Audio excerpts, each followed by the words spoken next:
Kryebashkiaku i arrestuar i Tiranës me 13 akuza të rënda, me një dosje prej 60.000 faqesh të dërguar për gjykim, Erion Veliaj ka depozituar një kërkesë për zëvendësimin e masës së sigurisë arrest me burg në gjykatën kundër korrupsionit dhe krimit organizuar. I pandehuri Veliaj po kërkon zbutje të masës së sigurisë. Seanca për shqyrtimin e kërkesës së Veliajt do të zhvillohet nesër, ndërkohë që do të shqyrtohet nga gjyqtarja Etleva Deda. Seanca do të zhvillohet një ditë para seancës që do të zhvillohet në datën 2 shkurt në gjykatën kundër korrupsionit dhe krimit organizuar. Pse Erion Veliaj po kërkon zëvendësimin e masës së sigurisë arrest me burg? Erion Veliaj u arrestua në 10 shkurt të vitit 2025.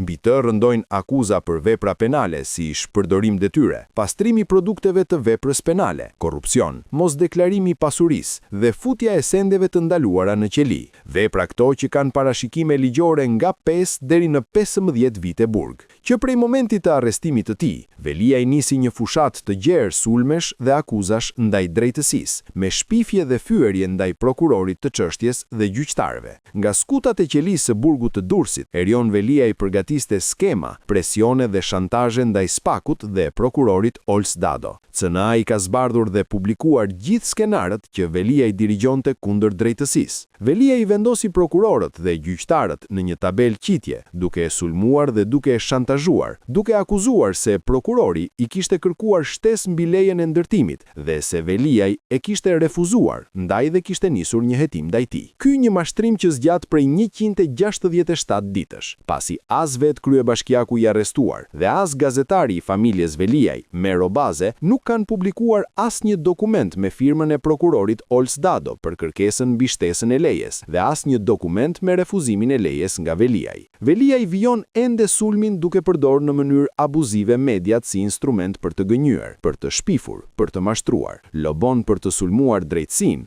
Spakun dhe prokurorin. CNA ka publikuar dokumentet, raportin e dërguar nga kompanitë lobiste në departamentin e drejtësisë, i cili tregon lobimin $220.000 të Erion Veliajt dhe vëllait të tij. Në atë raport janë rreshtuar njëri pas tjetrit gënjeshtrat e atij që quhet ndryshe mashtrues kronik, si Erion Veliaj. Njeriu të cilit Spaki ka kopstitur dosjen me 13 akuza dhe e ka dërguar në gjykat, ka frikë të përballet në gjykat duke u shmangur prej 7 muajsh, me teknika, makinacione, 1001 kleçka zvarrit seancat gjyqësore, gjen pretekste dhe justifikime të ndryshme për të mos u përballur me drejtësinë, faktet dhe provat që kanë gjetur prokurorët në një dosje me 60.000 faqe. Në vend që të përballet me drejtësinë, Erion Veliaj kërkon zëvendësimin e masës së sigurisë. Pse? Cilat rrethana kanë ndryshuar që Erion Veliaj të dal nga burgu? Erion Veliaj është futur në burg sepse prishte provat, këto të provuara nga hetimet e kryera. Veliaj është sërish kryetar bashkie i shpëtuar me një vendim skandaloz të gjykatës kushtetuese, e cila është e përbërë nga gjyqtar të shantazhueshëm dhe me profil të mirë juridik. Veliaj është në burg dhe atje e ka zyrën, sepse do të shkojë tek ajo në qendër të Tiranës, pra tek zyra e kryetarit të bashkisë, prish krova dhe Spaku këtë e ka kapur në përgjime. Është vërtetuar dhe faktuar. Nuk ka fakte dhe prova lehtësuese për të liruar Erion Veliajn. Jemi në të njëjtat fakte dhe prova, jemi në të njëjtën situatë. Për më tepër, akuza i është çuar në muajin korrik dhe ne jemi në janar. Pas më shumë se 7 muajsh janë zhvilluar 10 seanca, të cilat shtyhen pambarimisht, sepse Erion Veliaj nuk shkon të përballet në gjykat, sepse e di shumë mirë çfarë veprash të rënda penale ka konsumuar dhe çfarë provash ka çuar prokuroria në gjykat. Çfarë ka ndryshuar në situatën e tij ligjore që ai të kërkojë ndryshim të masës së sigurisë? Veliaj vijon të ketë të njëjtat akuza. Dosja e tij është shkuar në gjykat dhe me taktikat e tij ka shtyr plot 14 seanca. Veliaj shtyn 14 seanca, kërkon zvendësim të masës së sigurisë, por është një frikacak që nuk shkon të përballet në gjykat me faktet dhe me provat. Po të përballej me provat e drejtësinë, pas 7 muajsh, Erion Veliaj s'do të kishte nevojë të kërkonte ndryshimin e masës së sigurisë, sepse ose do kishte dali pafajshëm ose do ishte dënuar si i korruptuar.